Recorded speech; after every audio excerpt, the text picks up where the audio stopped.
David, hi, great to see you. How are you doing? Great to see you.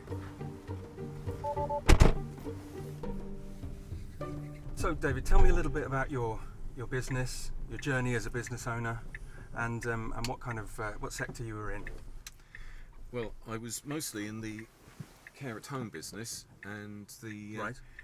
also complex care and social care recruitment, and it's the kind of sector that I've worked in most of my career. Right. Getting the right people to the right place at the right time with the right skills and training. I decided in 2006 to set up my own company, and with the intention of not being involved for more than 7 years, so I always had an exit plan from Right. the word go. So you established a business to sell it. Yes, I thought that I would grow it from nothing, and then hopefully with it being thriving and growing fast, that there would be a portfolio of contracts making a reasonable margin that would be of interest to somebody wanting to acquire. make an acquisition that would be geographically complementary. But what does it feel running a business and selling it at the same time, especially a growing one? Yeah, well, I suppose in one sense that was the most stressful thing, because at the same time as going through all the due diligence, which was very, very rigorous, we were winning more contracts than we'd ever done in the past. So, Wow. Successful bidding and mobilisation and starting those contracts, it was a brilliant process, but there was an awful lot to do at the same time. Well, what about when you actually get to the nitty-gritty, when you're meeting potential acquirers, sitting across that table from them? How does that feel? We were very well prepared, because the work that was done on the information memorandum and then some coaching sessions, and just generally talking about what we wanted to do and what the key points were that we were offering, it just rolled off. It was very, very easy. I mean, obviously you've got the adrenaline when you're meeting people for the first time. I can imagine it's but even so, we'd got our ducks in a row, if you like. We got our head round what our selling proposition was. So a united front and a kind of strong message of what you would deliver to buyers. Absolutely. So, I mean, you mentioned that due diligence was tough, but I'm guessing that the minute that contract was signed and it was all signed, sealed, and delivered, that must have been fairly euphoric. It absolutely was. Yes. It was the completion of what I'd set out to achieve from the very outset, and it had been a long journey, but it was fine. It was great. Excellent. So, what's the single biggest piece of advice you give to a business owner? What's the one thing you'd say to anyone looking to sell? I think that when you start, you need to have your exit plan in the back of your mind.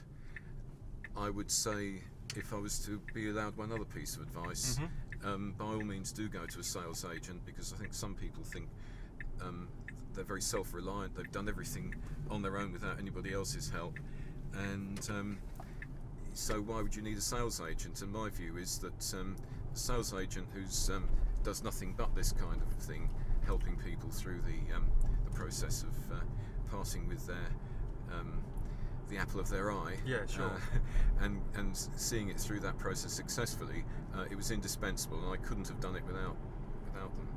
I think what's fascinating about your story and your journey is how dedicated you were to the idea of a sale at some point long term. Yes. And that you, which is fairly unusual for business owners, that you had a clear exit plan in place.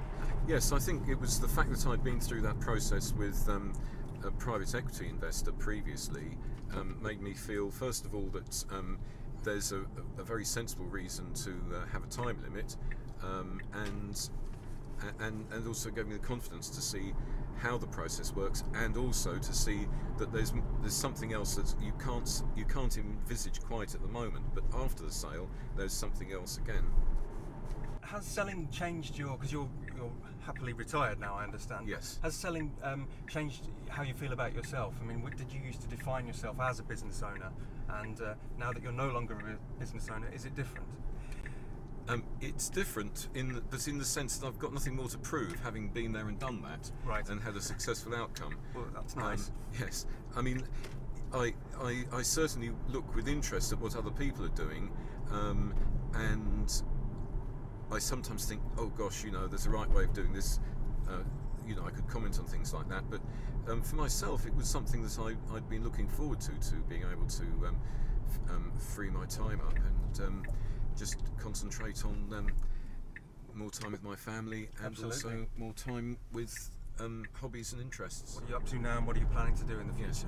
Well, we've moved from Kent, where everything's very, very busy, to a quiet little fishing village on the North Norfolk coast, and life is wonderful because we've got a house that we've been doing up, and it's good to be in there now, and just being part of the community there, and making new friends, and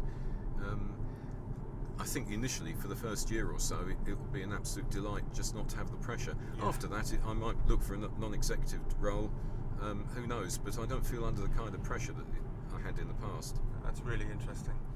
Right, well, David, I have to say it's been an absolute pleasure talking to you. Thank you for taking the time to be with us, and some fascinating insights into the sale process there. Thank you, Mark. Take Nice care. to meet you. Nice to meet you too. Bye bye. Take care now.